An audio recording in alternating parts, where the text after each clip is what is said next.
what are the keys for success for Milroe to have against Tennessee, against a defense that's much improved, against a defense that has proved, I think, this season that they weren't just good against lower level competition, right? They weren't just good against UVA and the FCS. They've been solid against pretty much every team they faced. So I think that Alabama is facing a pretty good defense. And so what does Jalen Milroe need to do? I got 3 keys for Jalen Milroe, and we'll go into a little bit of detail on those keys. But key number 1, I think, to win, continued deep throws, continued success throwing the ball deep. Now, if they take the deep throws away, if you don't hit on the deep balls, then maybe you have to adjust. But he's shown the ability to hit on deep throws and deep balls, explosive plays every single game. So continue deep throws. I think he's going to have to run the ball some. He hasn't done that in the past few games as much. So run the ball some, then avoid sacks. I think that's a big key. So when we talk about the deep throws, let's go back to the first key. When we talk about the success in the deep throws, it's what the offense relies on. And that's okay to rely on explosive plays, right? Like some offenses rely on high completion throws. Some offenses relies on short plays and short pass plays to set up the deep throws.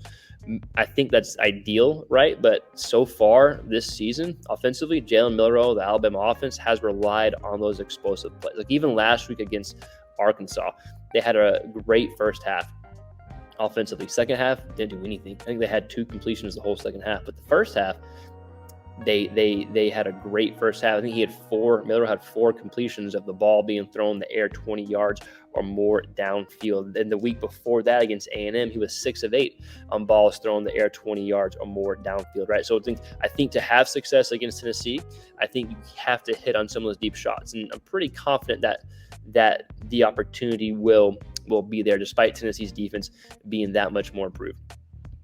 All right. Last thought on that. Max Johnson was able to hit on a few deep throws against Tennessee last week. He had 3. Milroe has had 10 the past 2 games against Arkansas. Excuse me, got a fly here. Get that fly away. But against Arkansas and then against Texas A&M, Milroe has been able to hit on 10 plays or throws of 20 yards or more, right?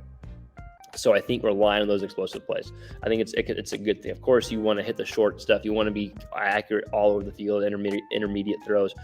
But for their offense to roll, you got to hit the deep throws. Number 1, hit the deep throws. 2, I think he's going to have to run the ball, or I would like to see him run the ball a bit more. Maybe you don't have to because the past 2 games you won with negative yards rushing from Milroe.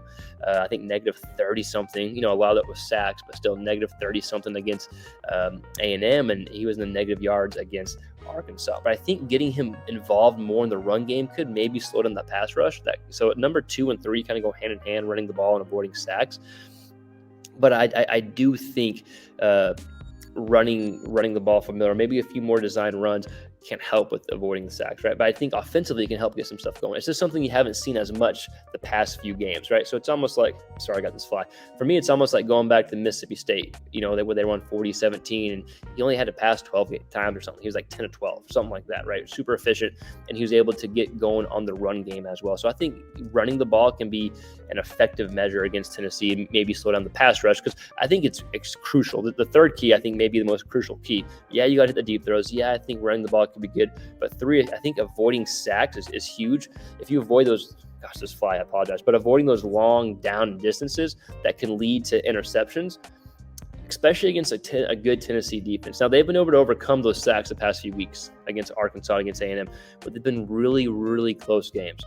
You played an Arkansas team, you won by 3 points, and you were up by almost 3 touchdowns at one point in the game. They were able to come back.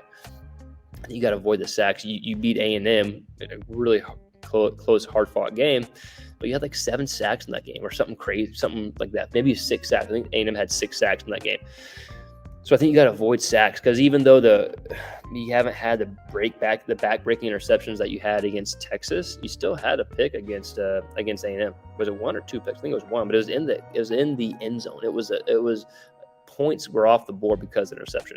So I think avoiding sacks, not just for the negative yardage, but I think that when you avoid sacks, you avoid those long down distances that lead to interceptions. And being able to, even though you're able to overcome that the past 2 games, it's not a habit you want to necessarily get back into, right?